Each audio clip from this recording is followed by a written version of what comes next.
platform. I've been working the night shift at a nearby diner for years, so taking the subway late at night was part of my routine. It was the same thing every night, a half-empty platform, a rumbling train pulling up, and me dozing off for the short ride home. But a few weeks ago, something happened that changed everything.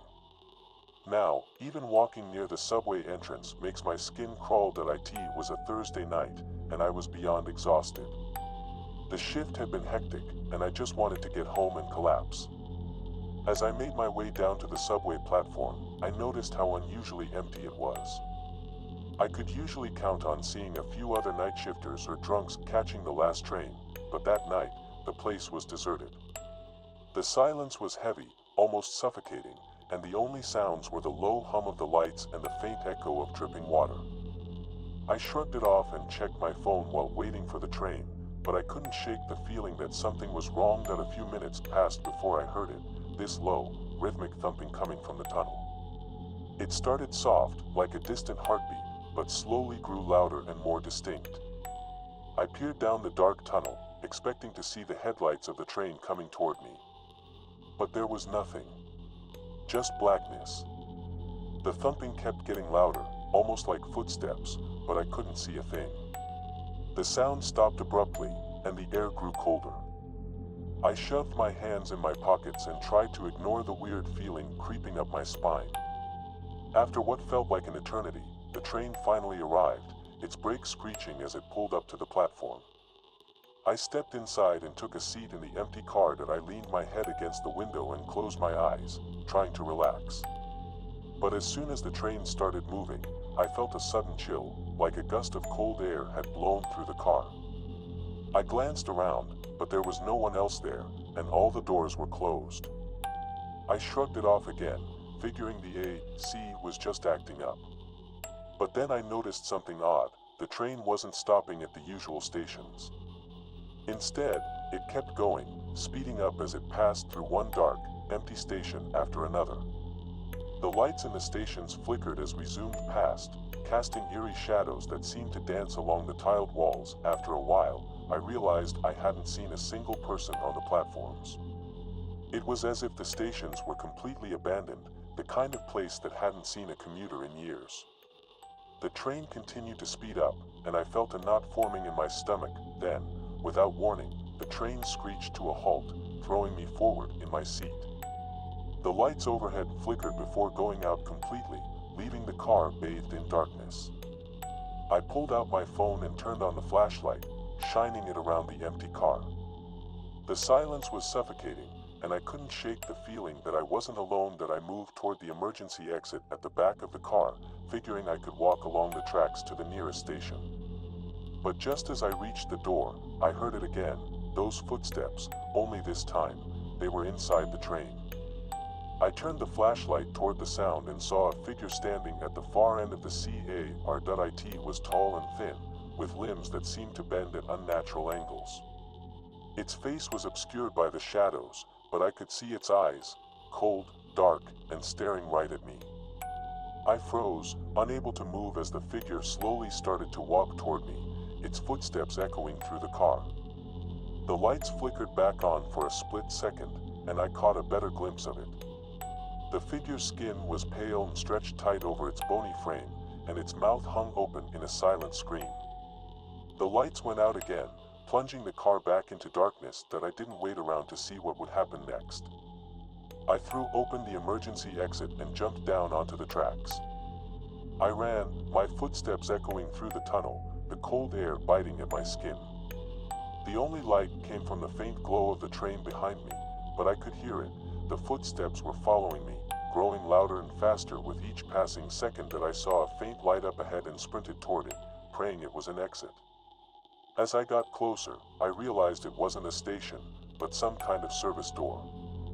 I grabbed the handle and pulled it open, stumbling into a dimly lit maintenance hallway. The footsteps stopped as soon as I crossed the threshold, and I slammed the door shut behind me. That I stood there, catching my breath and listening to the silence. I thought I was safe until I heard a faint whisper coming from the other end of the hallway. It was a voice, low and raspy, like it hadn't been used in years. The words were faint, but I could make them out. "You shouldn't have come here."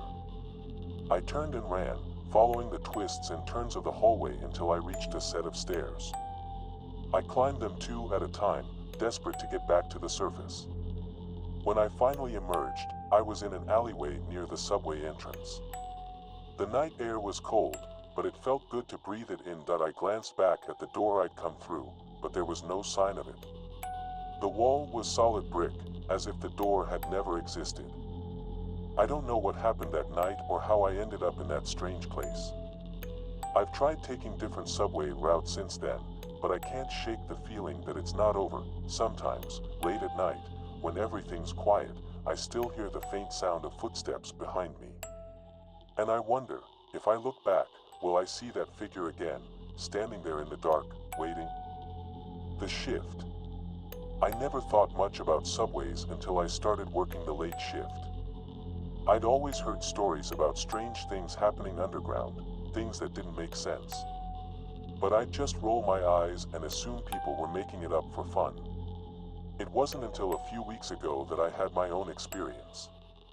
Now, I can't even look at a subway entrance without feeling a chill run down my spine. That I've been doing late night shifts for a few months, getting off around midnight.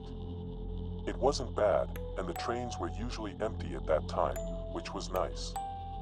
I could just sit back and let the rattle of the tracks lull me into a half-asleep state. But that night, something felt different as soon as I stepped onto the platform. The station was deserted, which wasn't unusual for that time. But it felt off. The air was cold and heavy, and there was this strange echo, like the sound bounced around longer than it should have. The fluorescent lights flickered faintly, casting shadows that seemed to shift and dance along the walls. I told myself I was just tired, but there was a knot forming in my stomach that I couldn't ignore. That I sat on a bench near the edge of the platform, scrolling through my phone to pass the time. The electronic hum of the station was the only sound. No distant chatter, no trains rumbling in the distance. Just that low hum, like the place was holding its breath. Then, I heard it, a faint, rhythmic tapping. It seemed to be coming from somewhere deep down the tunnel. It was so soft at first that I thought I was imagining it, but it grew louder, slowly but steadily, like someone was walking closer with each tap. I strained to see down the dark tunnel, but it was like staring into a black void. I started to feel uneasy and looked around for anyone else, but the place was still empty. It was just me and the darkened tunnel. Then, the sound changed. The tapping stopped, and I heard a low, breathy whisper, like someone speaking just below the threshold of hearing. I couldn't make out any words, but the sound felt wrong, like it wasn't supposed to be there. My train finally arrived, and I practically leapt through the doors as they opened. I felt a strange sense of relief once I was inside, the dim lighting and worn seats somehow comforting compared to the station. But as soon as the train pulled away, I noticed something strange. I was alone. Completely alone. No one else was in any of the cars, and the train was usually at least half full at that time, even if it was just a few night shift workers heading home. I thought maybe I was just in an empty car, but when I got up and walked through to the next one, it was empty too. I walked through 3 more cars, still no one. That creeping sense of dread started to settle in again. I returned to my seat, trying to shake off the weird feeling and chalking it up to coincidence. But then, the train started to slow down. There was no station nearby, just dark, tiled walls rushing past. The lights flickered as the train came to a halt in the middle of the tunnel, and everything went quiet. The silence was suffocating. That I waited for an announcement, some explanation for why we'd stopped. But there was nothing. Just the dim light from the emergency bulbs and the faint hum of the train. I was about to grab my phone and call someone when the lights flickered again, and I saw it, just for a moment, something in the reflection of the window across from me. It was a figure, standing in the aisle near the back of the car.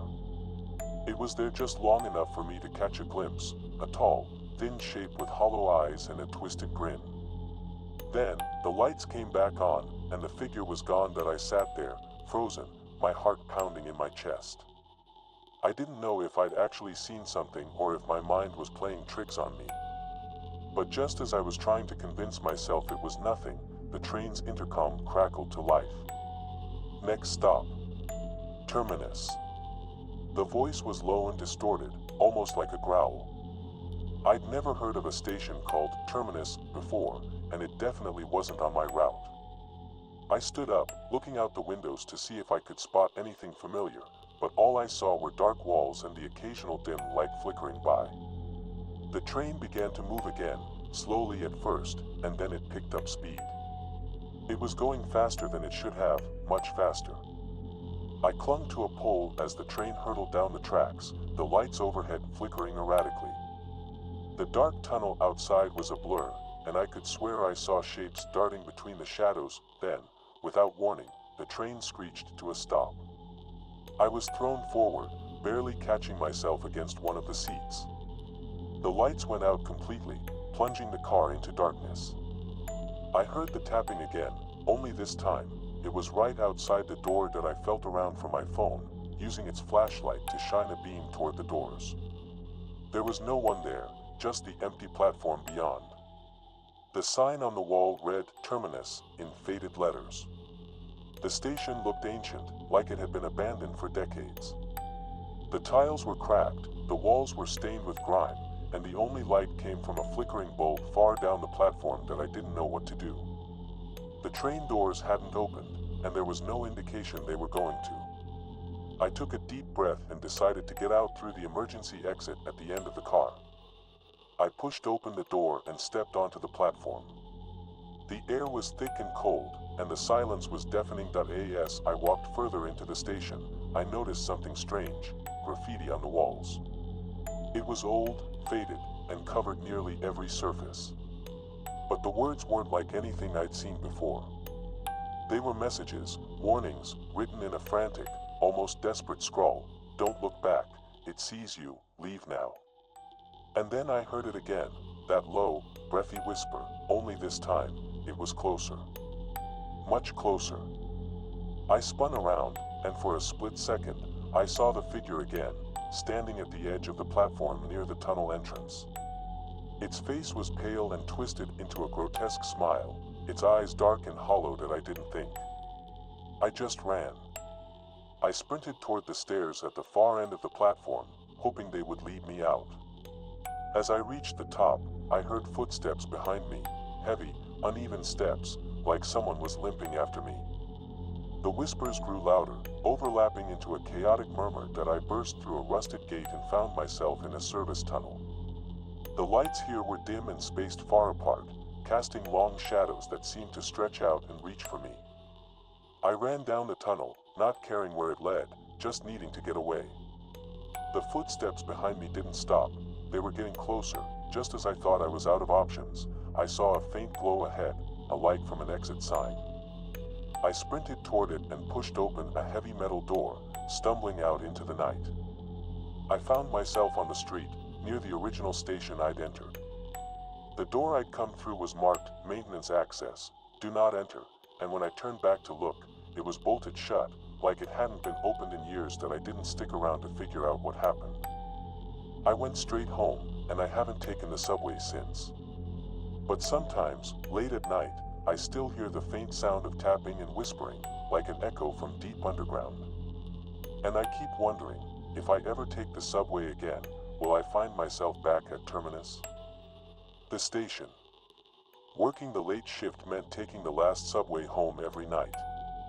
It was a routine I'd gotten used to over the years, waiting on the near-empty platform, my footsteps echoing off the tiled walls, watching the graffiti-covered train cars rumble into the station. But a few nights ago, something happened that I can't shake. I keep replaying it in my head, trying to make sense of it started as any other night. I finished work, made my way to the subway station, and stepped onto the platform. It was just after midnight, and the place was almost deserted. There was only one other person on the platform, a man in a tattered coat who stood at the far end, facing away from me. I didn't think much of it at the time. The train arrived, the doors slid open with a metallic groan, and I stepped inside. I took a seat near the back, and when I looked up, I saw that the man hadn't boarded. He was still standing on the platform, his back turned. I shrugged it off and settled in for the ride. A couple of stops later, the train pulled into a station that looked different. The walls were covered in grime, the lights flickered overhead, and the usual advertisements were replaced by old, faded posters I'd never seen before. It felt like the place had been abandoned for years. I leaned forward to get a better look, but before I could process what I was seeing, the train doors closed, and we were moving again. I thought maybe I'd dozed off and missed the stop announcement, or that the train had taken an alternate route. But as we traveled further, the stations became stranger. Some were completely dark, with broken glass scattered across the platform, while others had faint, ghostly lights glowing behind the grime-streaked windows. And through it all, there wasn't a single person in sight. The train was empty, just me and the silence. I checked my phone, but there was no signal. The screen flickered as if struggling to connect, and I started to feel that creeping sense of unease. I'd never heard of a route that went this deep underground. The air grew colder with each passing stop, and I noticed a subtle shift in the atmosphere. It was like the air itself was heavier, pressing in around me. Then, I heard it, a faint whisper. At first, I thought it was just the train's machinery, the usual clanking and rattling. But the sound grew louder, more distinct. It was like a voice, just below the threshold of hearing, murmuring words I couldn't understand.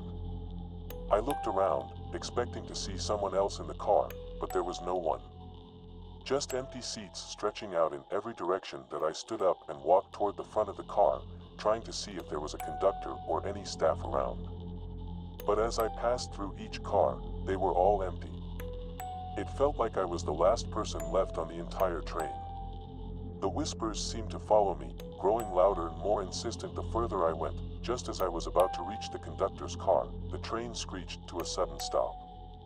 The lights flickered violently before plunging the entire car into darkness. My heart pounded in the silence that followed. I fumbled for my phone to use the flashlight, but before I could turn it on, the lights came back, dim and weak, casting long shadows across the seats. I looked around, and that's when I saw it. At the far end of the car, a figure stood, partially hidden in the flickering light. It looked like a person, but there was something off about its posture. It was hunched over, limbs too long and bent at awkward angles, and its head was tilted slightly to one side. My first thought was that it must have been someone who'd snuck onto the train during one of those strange stops. I called out, but the figure didn't move. It just stood there, staring, or at least, it seemed like it was. I couldn't make out its face, but I felt the weight of its gaze, heavy and unsettling. Then, it started to move toward me. The way it walked was jerky and unnatural, like each step was a struggle. The whispers grew louder, almost deafening now, and they seemed to be coming from all directions at once.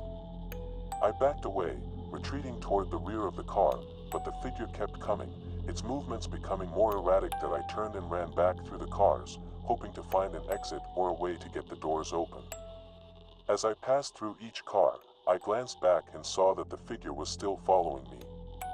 It moved faster now, almost lurching forward with each step. The whispers turned into a cacophony, voices overlapping, echoing through the train. I reached the last car, and my eyes fell on the emergency exit at the back. I pulled the lever and shoved the door open, jumping down onto the tracks. The air down there was even colder, and the darkness seemed to swallow up the faint glow from the train's lights. I didn't look back.